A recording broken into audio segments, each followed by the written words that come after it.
I used to be a young creator dreaming of becoming a filmmaker.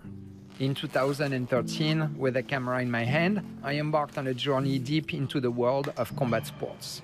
This is when I fell in love with mixed martial arts. Just by spending time with fighters, I discovered that MMA is more than a sport. It is a fusion of martial arts, athleticism, and diverse backgrounds.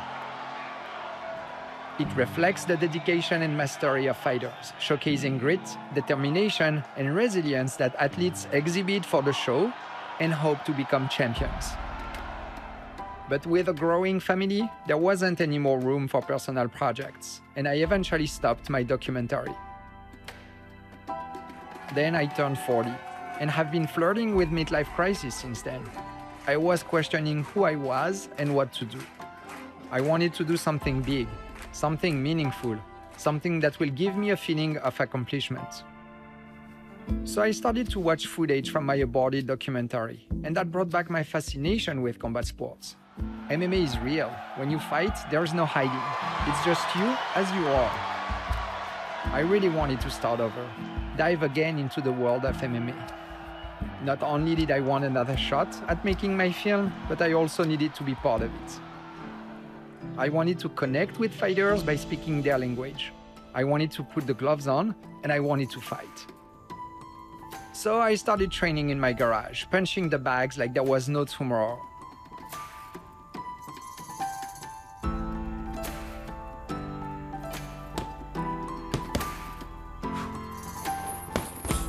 It felt so good I became addicted to it. My training intensified to the point where I was in my garage every single day.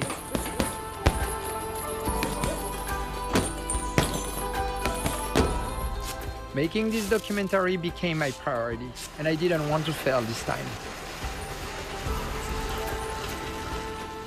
I started reading all sorts of books about combat sports, devouring biographies of fighters who had dedicated their entire existence to their craft.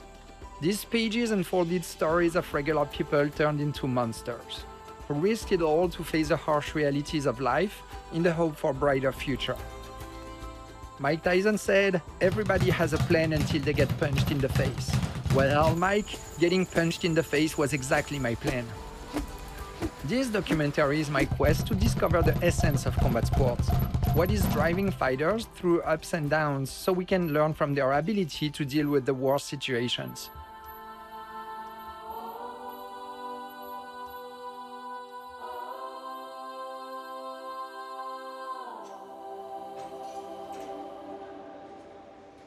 This is G, a Muay Thai coach from the Yes Training Boxing Club in Dumont, New Jersey. Back when I was filming my documentary, G was an amateur fighter with an excellent record of victories and was doing everything he could to turn pro. Unfortunately, things didn't go his way. Last time we met, you were not a coach, you were a fighter trying to turn pro. What happened? So I turned pro boxing, and I couldn't find a fight for whatever reason for like 2-3 years. I was gonna make my professional debut for boxing, and the week before the event happened, the whole event got canceled. So like I had to like return all the tickets and stuff like that.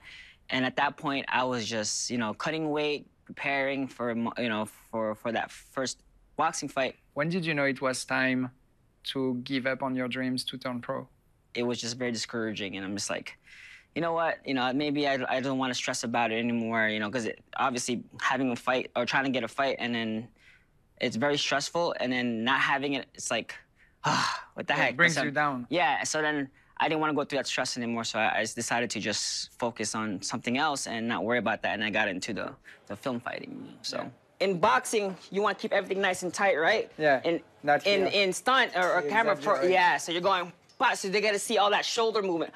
Bam, bam, boom. If this was my leg, I would have to try to aim it with 6 inches. Yeah. But sometimes accidents happen, so you get. So why don't you show me like a short choreography? Like I push you from here, and then you push me back, and then we're gonna have the camera same way over your shoulder, over your shoulder shot, right? Okay. And then so after you push me, you're gonna throw a jab cross hook at me.